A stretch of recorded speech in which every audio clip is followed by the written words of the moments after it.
Alright guys, I'm here. Ain't done a video in a few months now. Maybe a little longer. I'm not 100% sure. Got a new location.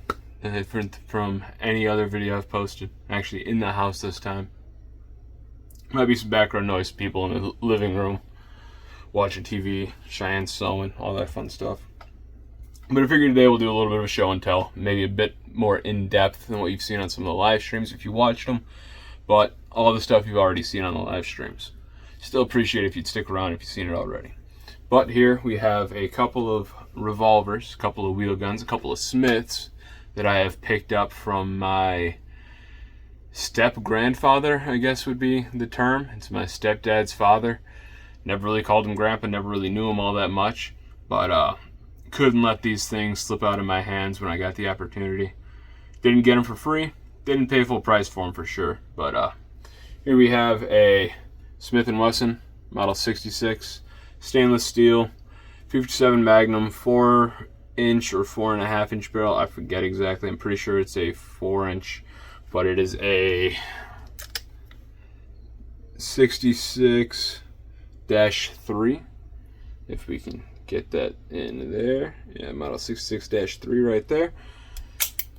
But awesome gun. Have yet to shoot this thing. I just did get the grips on it. Got a pair of Pachmayr grippers for a K-frame, which this is.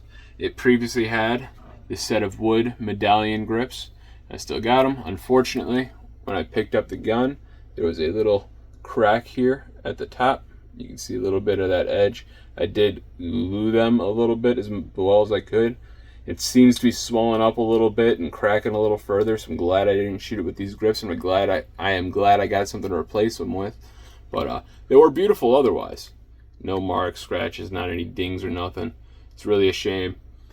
Really, they probably got cracked from sitting around for too damn long. But now I've got rubber Pachmayr grips for a K-frame Smith. Got the grippers. They feel great.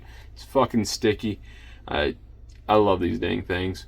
I have yet to shoot it. I still need to take it out. Need to wait for the range to dry out a little bit. It's a freaking swamp back there.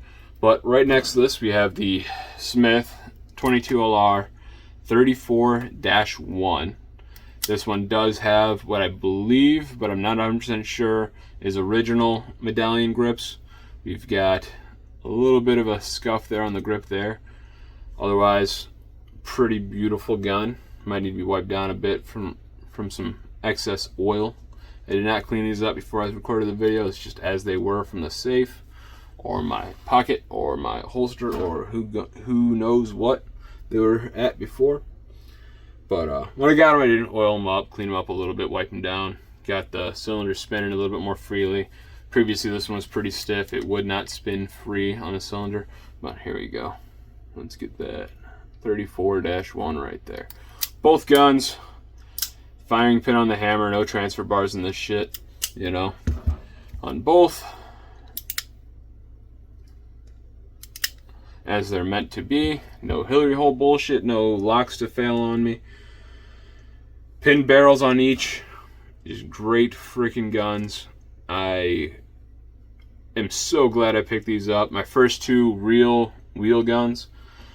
Any other wheel gun I got was just 22. I got the couple of Ruger Wranglers in there, and then I got a North American Arms, which single action 22. It is a real gun, but it's not a true wheel gun, you know, in my opinion at least. Both of these beautiful guns. This one a little bit more rough. You see a couple scratches around the emblem there on the frame. A little bit of wear marks here and there, tiny scratches on the cylinder, but nothing too crazy. There is, unfortunately, this scuff mark right here from being carried in a holster that it was not meant to be in. I'm not 100% sure which one it is out of these two. I believe it was this one right here, which I got a bunch of other goodies with it, which I will show you guys as well. I believe that one was being carried in this holster. Let's see if it... I know because it matched up location-wise. Nope, it was the other one. So this was being carried in this one right here, which is a Brower Bros Manufacturing out of St. Louis. This is the holster they were using for it. I believe this to be a single action holster, but it was being used for this Don't know why, considering it doesn't even close. Or am I wrong? I think I'm wrong again. Which one was it? I ain't looked at these holsters in about a month now, until today. That might have been it. This one, no, that one don't. I don't know. Either way, not going to use those holsters anyways. Neither of them fit properly.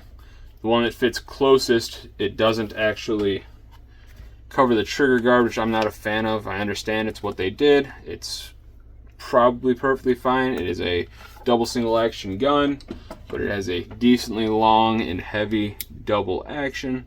Though on this gun, it is smooth as can be. It's freaking buttery. Same with the 22. You can see, just absolutely smooth. Accidentally dry fired that one. Let's see if I can do this the way I want to. And actually catch it. Trying to do it for camera. Ain't too experienced with that, unfortunately. Shows freaking fingerprints like crazy, and I hate it. Especially on the camera. Too many. But overall, I love these freaking guns. This one I have shot a good bit. I've put a few hundred at least rounds through it over a couple of times out there, which takes some time when you're reloading every 6 shots. But fun as hell to shoot. Absolutely zero recoil. Accurate as can be. I was shooting it at like 30 yards. Not too far. I got 100 yards out that I could have used. I didn't. I thought 30 was more than competent enough. But smacking the steel, I think it's a 8-inch or 10-inch gong out there that I was smacking it every single freaking time. Amazing. Again, can't wait to get this one out there. I need to pick up a few more boxes of ammo for it before I can take it out, and again, wait for the range to dry out, wait for all the swamp to go away, and chase all the alligators out. But otherwise, it's going to be freaking fantastic. I cannot wait. Love these guns. I've been sitting here messing with this. Got some snap caps, dry fire practice constantly. There you go, a little bit more on the barrel there, a little scuff and such. You know, not perfect, not the most beautiful gun, but realistically, it's honest wear, good wear. It was used, it was carried. It's more than functional still. You know, a little bit scratches, tiny scratches right there. I don't know if we'll be able to pick those up right on the front there. Freaking amazing gun. It just, you pick this up in your hands and it just feels like a fucking gun, dude. Like, it feels like you got a .357 Magnum in your hands, because you do. But besides all this, which love this, more than happy that I have these in the safe, added to the collection. I got a few other little goodies that I'd like to show y'all. And again, if you've watched the live streams, you've seen all this already. Like I said, we've got a couple holsters. This one, I believe, was for the single action, for like a Colt single action. Beautiful holster still. Old, beat up leather, aged. The color's amazing. A little bit of tarnish on the rivets. A little bit of green there. It'll come off though. I don't know if I want to take it off though. This one here has a nat on it. Not anymore. Welcome to Florida. Fucking bugs everywhere. But this is actually a Smith holster. 105. I don't know. I haven't looked into it. I haven't looked up the numbers on this. But beautifully made leather holster. Made by Smith & Wesson. Stamped by them. Awesome. Along with those two though, I also got this one here.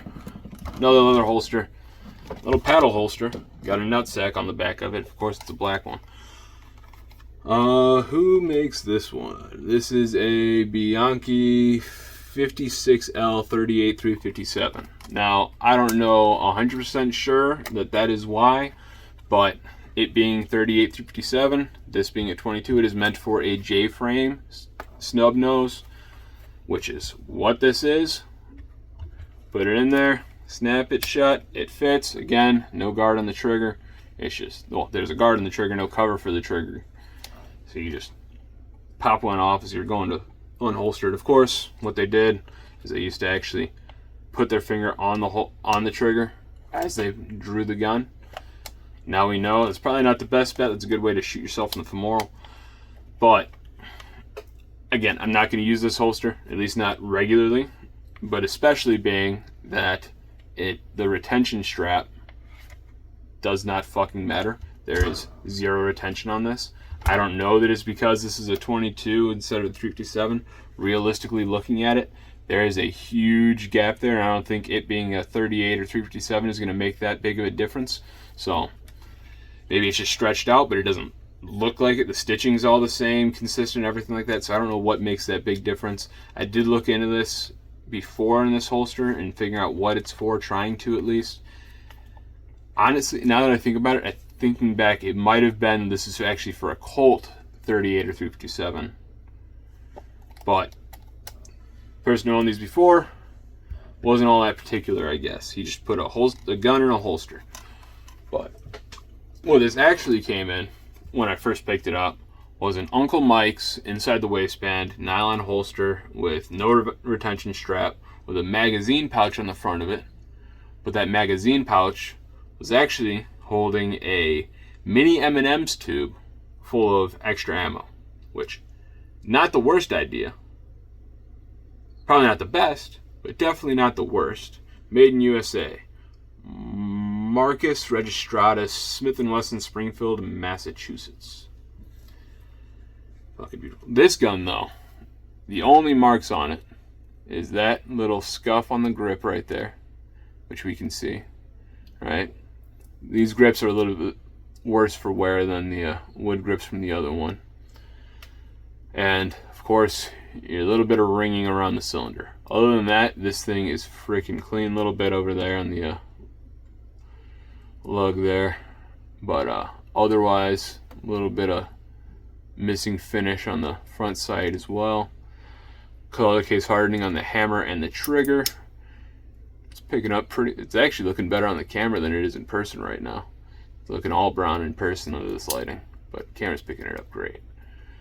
But beautiful freaking gun. This one is the definitely the jewel of the purchase. But along with that, like I said, it was in a freaking Uncle Mike's nylon holster with a mini M&M's pouch or tube full of 22 ammo. But along with that, I also got another set of wood grips for it. So both these guns I have a second set of grips for. But again, Smith & Wesson medallion grips, J-frame, wood, a little bit lighter wood. But I actually haven't put these on. These seem to be in a bit better shape. At least there's no major scuffs on them. There's a little bit over there on the butt there. Maybe a couple little dings up here, if you can see. Yeah, they pick up there a little bit better. Again, for some reason the lighting on the camera. Love this camera. But the camera's picking up better than my eyes are. But either way, got a second set of grips in case these ones decide to fail for some screwed up reason. But along with that 357 though, I got this pouch. Little leather pouch to a branding. Hunter 33-13. It is a ammo pouch. It is a ammo dump pouch. Holds 7 rounds per pouch there. So you have 14 on your belt. Plus 6 in the gun, you got 20. You beat a Glock 17. Congratulations. Now if you carry a spare mag for your Glock 17, you lose. But either way, capacity and everything. Make your shots count. Bigger bullets. Make bigger holes, generally speaking. And that's all that really matters. Either way, I'll get the job done. Gotta slide these back in there, make sure they're going in straight, otherwise I like to get all hung up in there and cause problems. But this is cool. I've never seen anything like this personally. Granted, I'm not a big wheel gun guy. I've never have been, never looked too much into it until I picked these up. Never knew the difference between a J-frame, K-frame, N-frame, didn't care at all. But now I gotta know. So I got that. Also, along with it, got some ammo. Came with this box here of CCI Lawman 357 Magnum, which is most of what's in here. It's not all of what's in here. Because here we have some brass case Norma 357 Magnum hollow points. What we have the boxes from is the CCI nickel plated 357 Magnum hollow points. We also have in this box a 357 Magnum Winchester Western Super 357 Magnum hollow point. One Winchester Western Super 357 Magnum Super X, but I don't know if that's supposed to be a hollow point or it's just a really fucked up soft tip or what. I don't know. And then we have these here, which are stamped R-P 38 Special. Don't know what the hell that is. Honestly, I think these might be reloads. They are wax coated, exposed lead projectiles. Really messed up casings. Still gonna shoot them, because why the hell not? This one's a little bit less messed up, a little bit shinier. Same thing. I also then got, with it, this box of CCI 37 Magnum Blazer, which is, actually, looks to be what those are. Or these are also reloads that are just in this box, which I don't know, honestly. Were CCI Blazer shell stamped RP? I have no clue. I don't know when these were even bought. However, this one has a sticker for grocery at $12 a box. So obviously this is before they started the $11.99 bullshit. Though now, I don't even know what a box of fucking Blazer 357 Magnums is. It's probably $35. I don't know, I haven't shopped around, I'm scared to. Ammo's too damn expensive. Along with that though, got a box 38 Special, 150 grain FMJs, CCI, Lawman, Plus P, Full Metal Jacket. This box is still sealed. I have no clue what these look like at all. I should unbox it. I should open it. But I don't want to. It's sealed. It's old. I like it. It's cool. Made by the good old boys. Can't beat that, you know? Why wouldn't you want to hold on to this? It's so cool. A lot of this is just me nerding out on old shit that was made way before I was alive. You know? I am currently 27 years old. I believe when me and TT were looking at this one, we were looking at probably early to mid 70s.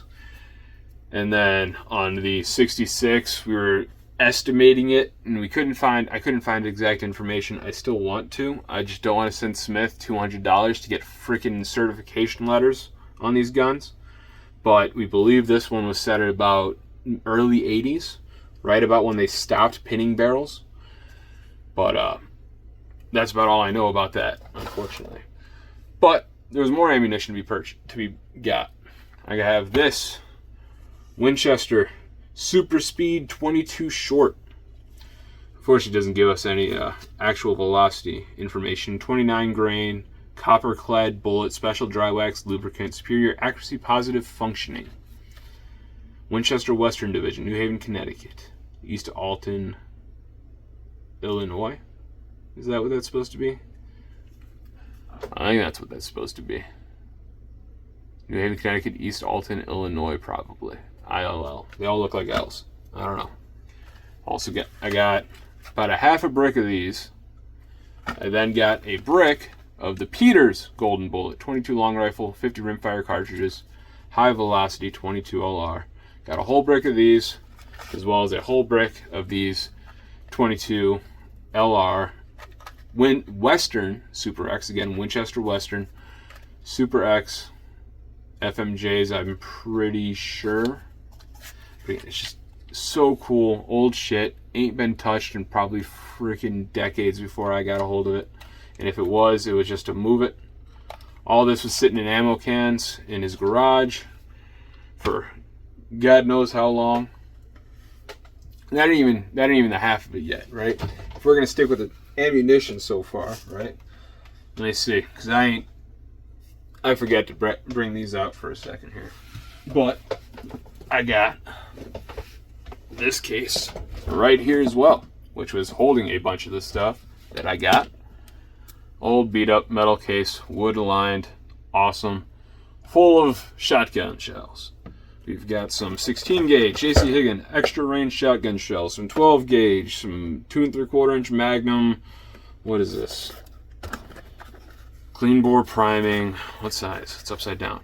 12 gauge, 2 3/4 inch, 4.5/4 PS12S mag. I have no freaking bird loads. You know, nothing too crazy. I think I got some slugs. Yeah, rifled slug loads. 2 3/4 inch, 1 ounce slugs. Awesome. Old packaging. Which one was it? New plastic shells. When did that start being new? My whole life it's been plastic. Just birdshot though. Number 4 shot. It's just, all these boxes are full too. I think this one might be missing a few. Number 4 shot, 1.5 ounces shot. Yeah, this one's missing a few. 2 3/4 inch shells. All of them 2 3/4, I'm pretty sure. As well as I got some of these here. Double aught buck 9 pellet. These are Winchesters, 2 3/4 inch. High brass. Awesome. I got those already loaded up. The rest of those, I think that's the last one I couldn't fit in the gun. Loaded up in the Black Aces Tactical. Just super cool shit. I don't know that I'm ever even going to shoot these. I don't know that I want to. I probably should. But it's just cool as hell to have, in my opinion. Just, I love all this shit. When I first found this, all of this was sitting in my mom's house when I went up there for vacation for a couple of weeks. It was just sitting in a cabinet. They didn't know what to do with it. They had given all of the guns over to my grandfather to try to sell off to some of his buddies. I said, before you sell any of those, let me look at them because I may not let you. And I didn't, for these two at least. There's a few more that I wish I would have stopped him from being able to sell. And I don't know that he has. I still might have an opportunity. But I'm going to try my best to get some money together and buy more of them. But again, that's not even the end of it, right? Then got Outer's Gunslick Revolver Kit for 38 cal, right? Old school metal tin. Got a little clasp there. Pistol cleaning kit instructions. Your gun cleaning procedure on a card. I don't know. Is this to hold your gun? I believe that's what that is. I believe this is to hold your gun up. To stand. Which would be freaking ridiculous. But that's the only thing I can think that that's for. I don't know. Maybe I should read this and learn how to clean my gun properly. I think I'm good. Piece of cardboard. Don't know what the heck that's for. Probably just protecting shit. But this looks untouched. I don't know what year this is from. Couldn't find any information. I found similar kits ranging anywhere from like 1970s to 1990s, you know. I'd love to believe that it's an earlier version. You have a little gun tray. You got some oil. Polarized, contains silicone for shop and home. Prevents rust. You have Gunslick gun cleaning solvent. All these are full. I don't think any of this was actually opened and used ever. Sportsman's lubricant, Gunslick anhydrous colloidal graphite. Like, dude, I don't know that any of this was ever actually used. This looks like it might have been a little bit. You get a little press there from a finger, you know. But otherwise, everything else looks clean as can be. It looks like the oil's leaking a little bit in there. You have to clean some of that up. Gun cleaning patches, cool. Cleaning rod, brush, like the patch attachment, everything. This is just so. I will not get over this anytime soon, I'm sure. I will not stop looking at this. I take this stuff out since I got it at least once a week just to admire it because I think it's freaking awesome. Yeah, that goes there, that goes there, that goes back there. Or was it the other way? Yeah, it was the other way around. Now let's get all the labels facing outwards. Make it look more presentable for me here. There we go. That's how it should be. And then this back to where it's supposed to be. Little metal tray there, hold everything in place. Oh, sorry, I wasn't even in frame. I was too busy enjoying it myself. Screw you guys. But just awesome little cleaning kit. Gotta move this cardboard. I think that was there. There we go. Clasp that back up. Let's move that out of the way to look at more cool little shit. All this. I don't think there's a single thing I'm showing you today other than these Packmeyer grips that is younger than I am. That's the only thing here. I also have this shotgun rod, hickory, Millrose, bright bore, hickory wood, brass fittings, shotgun rod. Obviously not going to work in your pistol. It's a little too wide, but everything looks to be in mint, if not near mint, unused condition. The tip's a little bit, but That could just be tarnish from sitting around for too long on the brass and rubbing up against the other pieces of the fitting. But threaded at the end. Just such cool stuff, man. I'm so happy to have this in my collection. It'll add to all the other old shit that I will never touch or use that's in my collection. But it just gives me a chubby, you know? As it should. As it should as an American. Then we have a little bit more rough. Mill-Run Brightbore Rifle Cleaning Kit. Everything you need to do the complete job. Here we go. Check out the top. Mill-Run Brightbore Gun Cleaning Equipment. Now this, obviously, was used a bit more. You got some cleaning brushes, some cardboard rolls for I don't know what. I don't know what the heck this is. Somebody tell me, please. But, there's this stuck in there. I'm assuming this is probably some sort of scraper for something. I don't know. I would love to know. Just to know what the heck I have here. We've got some metal cleaning rods. Probably what originally came with this is a rifle kit. It's got some rust on them. I have to clean some of this shit up. You've got a brush here. That's all messed up. You got whatever the heck this is. This looks almost like I don't even know. It almost looks like a bolt for something, but it ain't. How is this shit rusting in my gun safe right now? I have to oil this all up before I put it away tonight. Another cleaning rod, wood, brass fittings, awesome. Obviously actually used. Bunch of cleaning brushes down there. It looks like a lot of a couple 22 brushes and such. Nothing too crazy. Some twine up in there. I haven't messed with this too much. I haven't used any of it. But it's just cool to have. I'm happy to have it. Acid-free gun grease. Mill-Run Brightbore. Again, looks damn near full. Potentially not used at all. Probably was, though, with the condition of the rest of this kit. Brightbore lubricating oil. It's still in great shape, though, especially for being used, being old like it is. I think it's in amazing shape, at least. All of it. Gun and reel oil. Finest lubricant for delicate mechanism, non-gumming, anti-acid. I use all my fishing reels. Not going to. It's going to stay right here in this bottle, in this case. At least until I die. Or I'm on the verge of bankruptcy from buying too much old shit and have to sell it to survive. Gun oil for all firearms. Revelation. Polarized contains silicone. Western Auto Supply Company. Kansas City, Missouri. Like, it's just cool old metal cans of gun oil.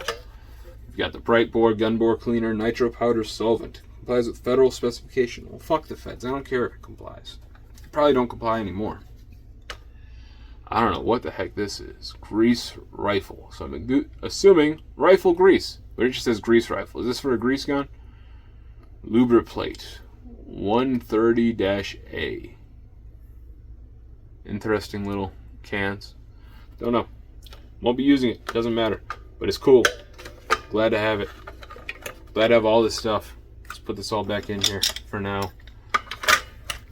Then I'll spray all this steel down with some Earl.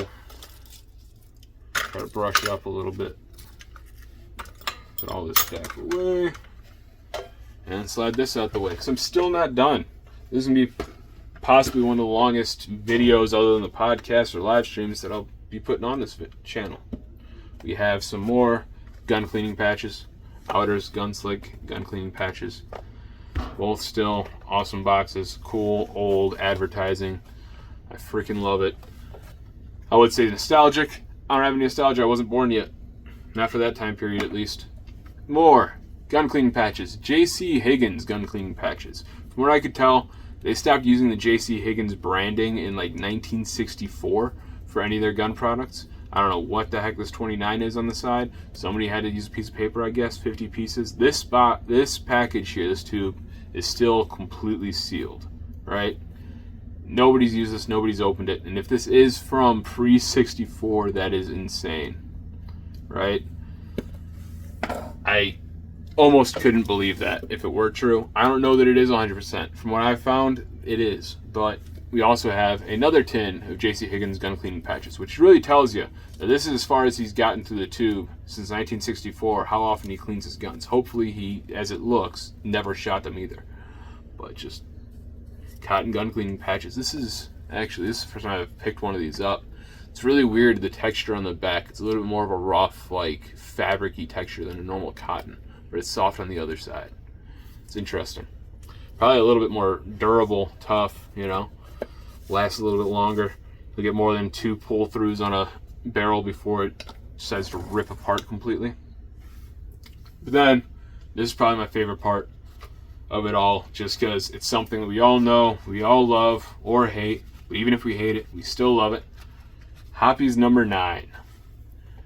The good old Hoppe's. Again, somebody needed a piece of paper apparently. 58 plus 45 equals 103. Is that correct? Let me know in the comments. It is, though. But old Hoppe's number 9 bottles. Let's see. Does this have any numbers on it as far as age? Try to figure it out. Rust preventing film on number 9 on the metal. Yada, yada, yada. Number 9 regularly after each day's shooting.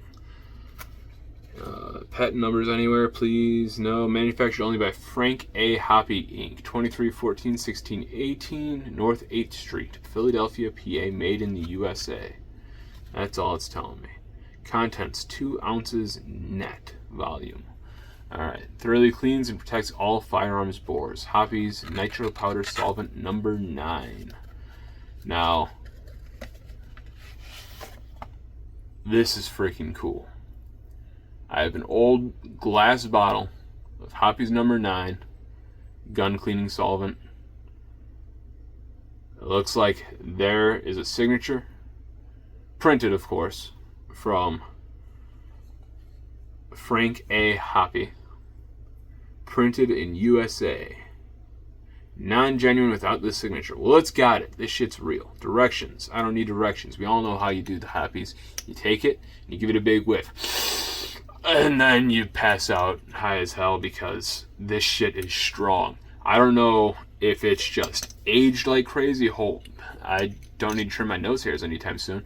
But I don't know if it's just aged like crazy. If you can see inside of the bottle there's a bunch of gunk down at the bottom. It's all congealed. So I got a light over here somewhere. Ooh, gonna piss off TT. Got the O-light. Yeah, you see all of that crud and stuff at the bottom. It's probably broke down quite a bit. But there's something in there still. There's some liquid in there. And it smells potent.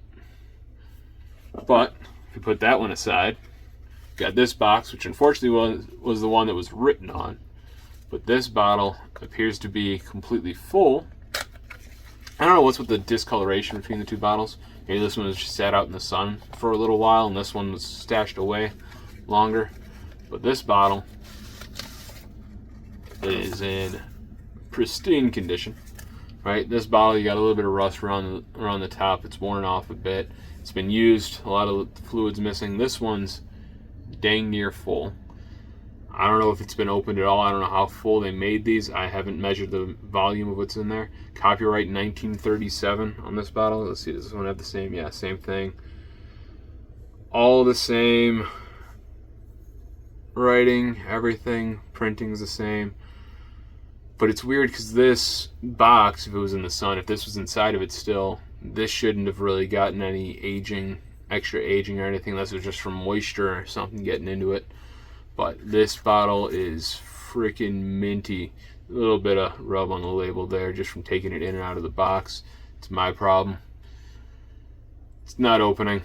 I'm not going to force it. I don't want to break it. You still have some of that issue on the inside of, no, that's not bright enough. Let's see if we can get that. No, it's like dark as can be through there. Let's see. Nah, you ain't seeing nothing. But there's a little bit of that crud in the bottom. It's not sitting at the top though, which is interesting. But you also, with this one, had the paperwork. Half a century of service and satisfaction. Employed for cleaning all kinds of machinery. Do not use Hoppe's number 9 solvent on painted lacquered or varnished surfaces unless you wish to remove these finishes. Go ahead and stretch that out for all y'all. You want to read it? Go right ahead. It's just cool. Old advertising, this thin paper. It feels like a Bible paper, you know. It's just so cool. And this is stuff that I, if it weren't for this situation, probably would never see. The gun needs Hoppe's number 9. It needs it, dude. All right? Buy it. That's all they need to tell you, and you should know. But I'm trying to be careful with this. It's all curled up. Rust is a gun's worst enemy. Oh, like this is my first time unfolding this paper, actually. But here we go. Easy to use, thorough in action, gratifying in results. You all want to take a closer look? Go ahead and read through that. Pause it. Stop. Take a minute. Go back to 2nd grade. Learn to read. I don't know what you got to do. But Hoppe's gun cleaning pack. Convenient, compact, complete. That is cool. I need one of those now, too. Complete the collection. Gun cleaning patches, different sizes. That's just so cool, man. I'm going to have to stop and look at all this when I'm done with this video, too. Which will be soon, I'm sure. Because that's about all I've got as far as this old school cool shit, you know? All this old stuff, like I said, gives me a chubby. Makes me happy. So happy to have all this. So glad I was given the opportunity to pick all this up. Now the guns, like I said, I didn't get them for free. I didn't pay much for them, though. All the other stuff was just sitting in the garage at my mom's place. She had no clue what to do with it. Told me if I could use it or if I wanted it, take it, and I did. I loaded up the truck as much as I could with extra shit that I didn't come down there with. But I'm just so glad. But seeing as these beautiful leather holsters here, awesome craftsmanship, beautiful age, patina, everything on them. This one a little bit less so. These two though, great. But they don't fit the guns, at least not the way that I want them to, which is functionally. And so I had to get a few more. You know, I'll do a little bit of a more in-depth breakdown on these holsters when time comes. But just had these made by a good buddy of mine. At least I'd call him a good buddy. I don't know if he'd agree in the opposite direction. But just had these two made up. Just came in today. I'm super stoked. I'm going to wear them, carry them, get them broken in a little bit, and then I'll come back to y'all with a review on those. But shout out Ozzy. Peace.